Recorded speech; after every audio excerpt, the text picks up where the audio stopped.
सोचो तो हर बात है गहरी। लोगों की बातों को दिल पर मत लिया करें। लोग अमरूद को भी मीठा होने की शर्त पे ख़रीदते हैं और बाद में नमक लगा लगा कर खाते हैं। बिस्मिल्लाहिर्रहमानिर्रहीम। J.Inspire से मैं हूं इकबाल जंजुआ। नाज़रीन, कुछ मेंढक थे, वो जंगल से जा रहे थे और रास्ते में एक बहुत बड़ा गड्ढा था, उसमें 2 मेंढक गिर गए। बाकी जो मेंढक बचे वो बड़े परेशान थे। उन्होंने जब उस गड्ढे को देखा तो वो ये समझ गए कि यहाँ से बाहर निकलना मुमकिन नहीं है, लिहाजा ये अब आखिरी ज़िंदगी की जो सांसें हैं वो यहीं गुजार लेंगे, अब इन्हें रहने दें। उन्होंने वैसे कोशिश की उनको निकालने की, लेकिन वो गड्ढा इतना गहरा था और इतना भयानक था कि वहाँ से निकलने का कोई चांस और कोई उम्मीद नहीं थी। जो बाकी बच्चे थे मेंढक, उन्होंने ऊपर से ज़ोर से आवाज़ लगाई और ये कहा कि आप अब यहीं पे ज़िंदगी गुजारें, क्योंकि यहाँ से निकलना मुश्किल है। कुछ वो दोनों जो मेंढक थे वो गिरे थे, वो ट्राई कर रहे थे, बार बार कोशिश कर रहे थे निकलने की, लेकिन उसने कोई ऐसा चांस, कोई ऐसी उम्मीद नज़र नहीं आई।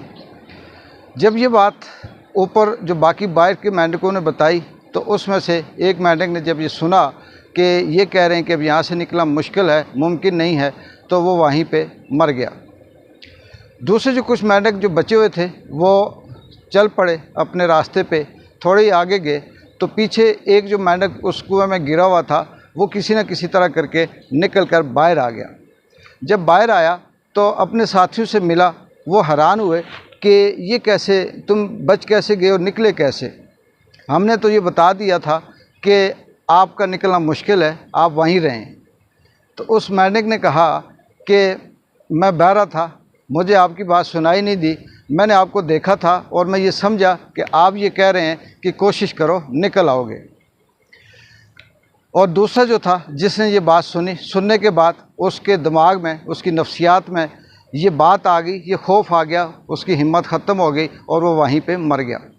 नाज़रीन, इस खूबसूरत कहानी से हमें ज़िंदगी की वो हकीकत और वो रियलिटी सामने आती है और वो सच्चा सबक मिलता है जिससे हम ज़िंदगी में कामयाब या नाकाम होते हैं।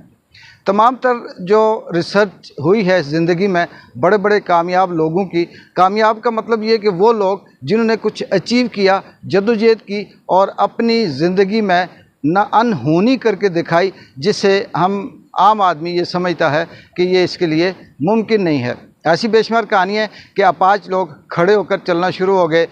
कुछ ऐसे माजूर लोग थे कि जिनकी टांगें नहीं थी और वो बेहतरीन फुटबॉलर बने।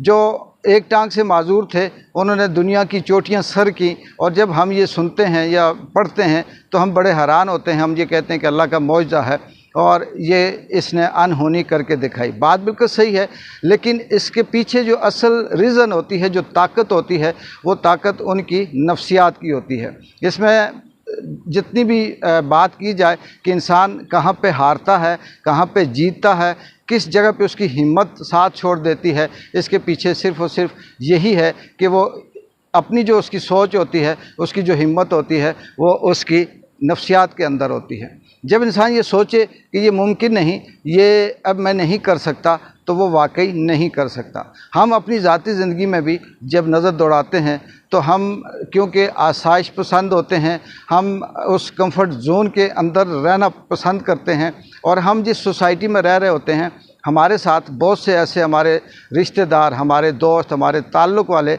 हमें इस तरह का मशवरा दे रहे होते हैं कि तुम ये नहीं कर सकते, तुम ये नहीं कर सकते, और वो ना कर सकने की वजह से हम फिर वाकई वो नहीं कर सकते।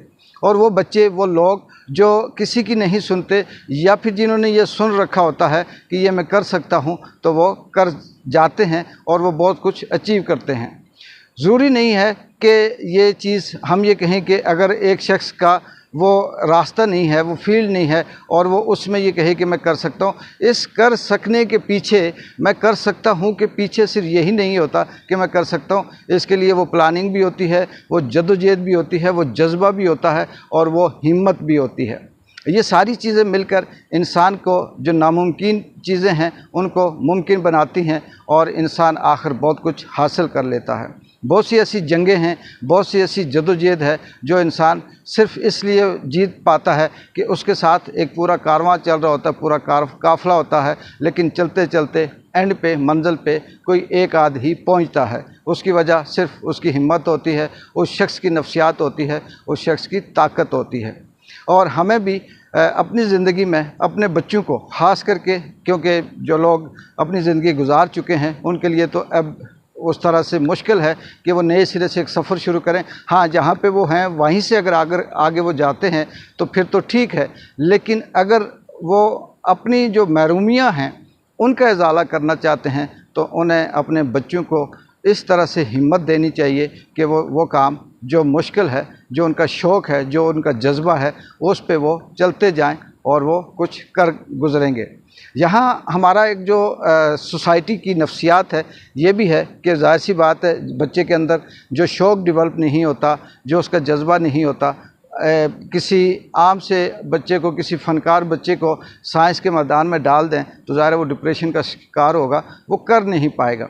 वो इसलिए नहीं कर पाएगा कि उसके अंदर ये चीज़ ऑटोमेटिकली जनरेट होती है कि ये चीज़ मेरी फील्ड नहीं है, ये मैं नहीं कर सकता।